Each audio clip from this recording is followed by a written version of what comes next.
everything we've been dealing with so far has just been with the individual atoms. But atoms bond, or another way of saying it is they stick together. Because if atoms didn't stick together, then we'd all be essentially just a collection of atoms, and this video wouldn't be being produced.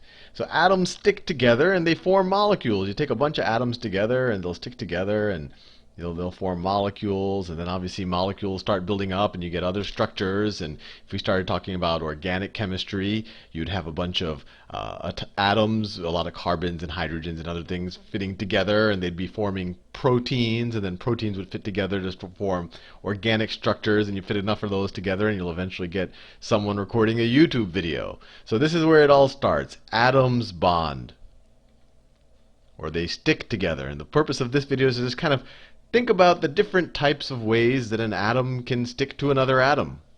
So the first and kind of the most powerful way, or I think of it as the most powerful way, is if you take an atom that really wants to give an electron, so really wants to give, and then you have another electron or another atom that really wants to take an electron, wants to take. Right? And we've talked about this before. An atom that wants to give an electron wants to give it because it's trying to get into kind of a stable configuration in its outer shell. Everyone wants to look like a noble gases. They're all envious of the noble gases because the noble gases have 8 electrons in their outer shell. So who wants to give? Well, if you look at the periodic table, the people who want to give really badly, and we've talked about this a good bit, are the alkali metals. These guys just really want to offload an electron.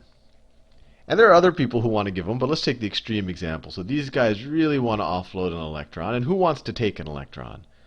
Well, the halogens, we've talked about. These guys love taking electrons. They're not the only ones, but they are some of the most they have a very high electronegativity. They really want to take electrons. So if you put these around each other, what happens? Let's say, I don't know, let me make a sodium and chlorine. Sodium, let's say we wanted to flavor some of our food. Sodium, so you have some sodium and you have some chlorine. So sodium, let me draw its valence shell. Sodium's valence shell looks like this. It's got one electron sitting there that it would really just like to get rid of.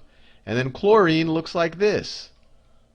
Chlorine, it has 7 valence electrons. 1, 2, 3, 4, 5, 6, 7.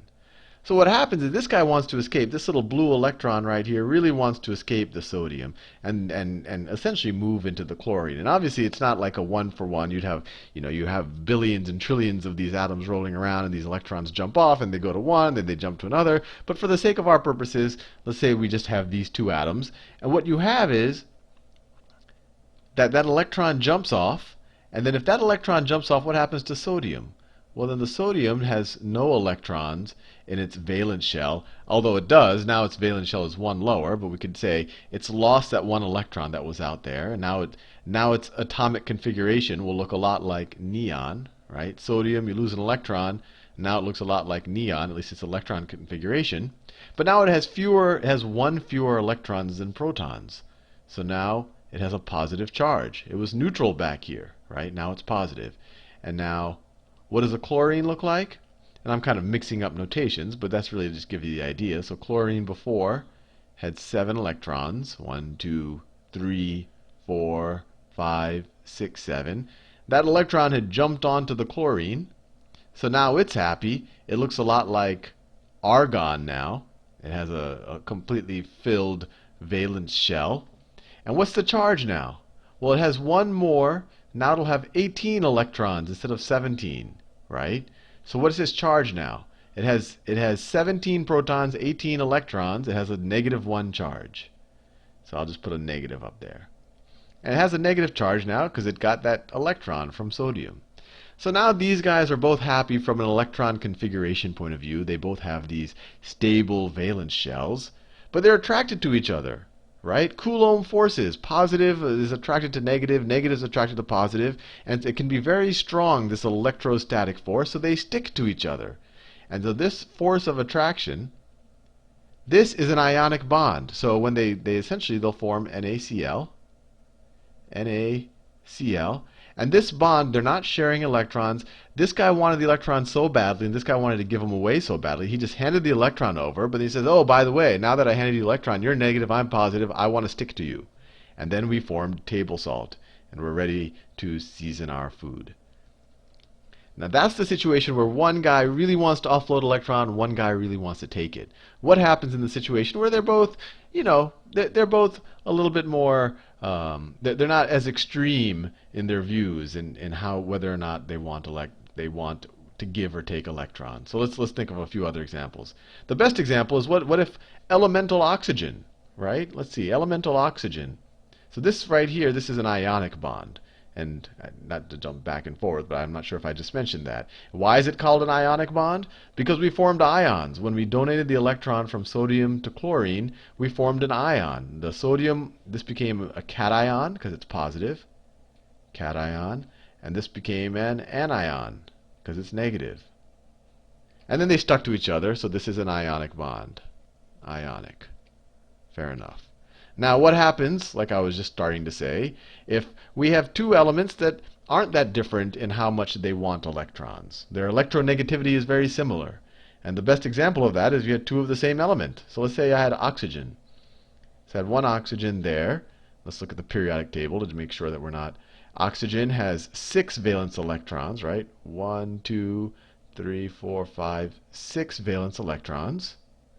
Right? It's 2s2, 2p4. So on the second shell has 6 electrons. So oxygen has 1, 2, 3, 4, 5, 6. And then let's say we have another oxygen that has 1, 2, 3, 4, 5, 6 electrons. Now both of these oxygen atoms would love to have 8 electrons. They would be stable. They could start pretending like they're a noble gas. But clearly they don't have 8 electrons, and all they have, let's say in this, all they have around each other is other oxygen atoms. So what they can do is say this oxygen goes to that oxygen and says, hey, why don't we share some electrons, and then we can both pretend that we have 8 electrons. And this guy says, oh, sure enough. So we can just bring him over here, and I'll just write him in blue. Oxygen doesn't necessarily have to change colors. I'm joking. So I'm just going to draw this guy over on this side just so you recognize that this is different than this guy. And then they share these electrons. So they share these electrons, and we could do it by drawing a line here.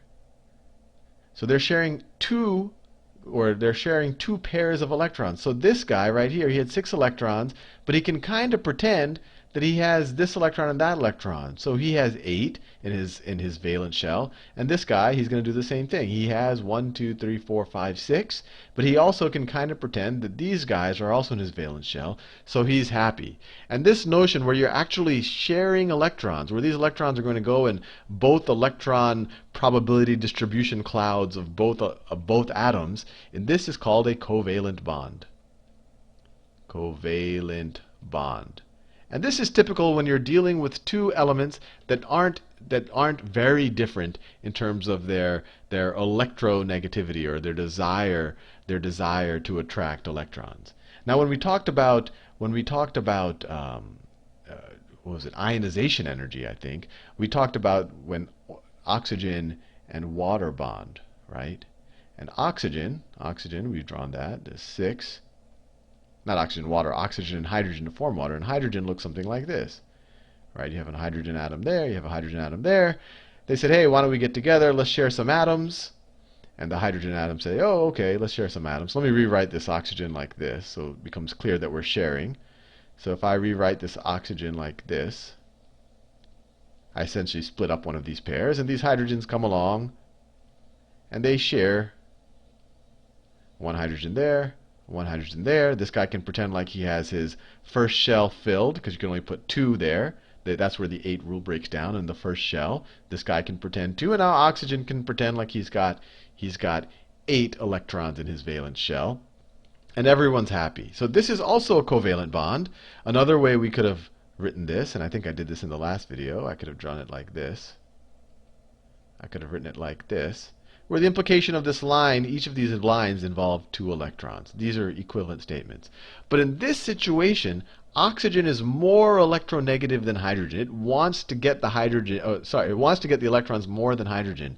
So in this situation, the electrons are going to spend more time around oxygen than they will around hydrogen. So hydrogen will experience, I guess we could call it a partial positive charge on this side of the molecule, while the oxygen side will experience a partial negative. I'm going to draw it real small because it's a partial negative. This is called a polar covalent bond. Polar covalent bond, because it's still covalent. We're sharing electrons, but it's polar because the electrons are getting pulled to spend most of their time at one side of the atom. And since that is the case, the molecule as a whole, the collection of atoms, is going to have polarity. One side of the molecule is going to be more negative than the other side, which will be more positive because the electrons are spending more time on that side. Now the last bond that we can talk about, and I've touched on this a little bit, is the metallic bond. Metallic bond.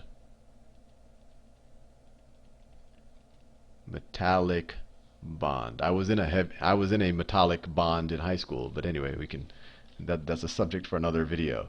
But with metals, what you do is, and it's a little bit, you can't really draw the electron structure there, but what happens with let's say we have iron, right? And you have just a bunch of neutral iron atoms sitting around. And we established the one commonality of metals, what makes something metallic or have metallic characteristics, is that they have a bunch of electrons in their outer orbital that they're very giving, they're very happy to share. So if you put a bunch of these guys together, what happens is they share their electrons, so they all become positive. They all become positive. They're very communal this way. The electrons, the metallic atoms, and then their electrons kind of just form this C out here that they all share. E minus, E minus, E minus, E minus. And because their electrons are all in the C and they've kind of gotten this positive charge, they're attracted to the C that they've created. They're attracted to their shared electron pool that all of the atoms have donated to. And this is essentially what allows well, definitely metals to be conductive, because you have this pool of electrons that are very easy to move around, and also it's what makes them malleable, because even if you visually, it's a little intuitive, there's nothing exact here, but you can kind of move these. You can imagine that this is kind of a big pudding of electrons or a big glue of electrons, and you can bend the rod or flatten the rod without having it break or get brittle. While if you're talking about salts that have a very strong but rigid bond, if you were to try to bend a bar of salt, you're not, the bond will just be broken. There's no kind of squishy electron mush that you can kind of bend around and play with. Anyway, so those are the three bonds, and I hopefully gives you a little intuition. And this is super useful because in the rest of chemistry, everything we do will essentially involve some combination of these bonds, and we'll start talking about what these bonds mean in terms of boiling, the temperature at which they boil, or the properties of the molecules themselves. Anyway, see you in the next video.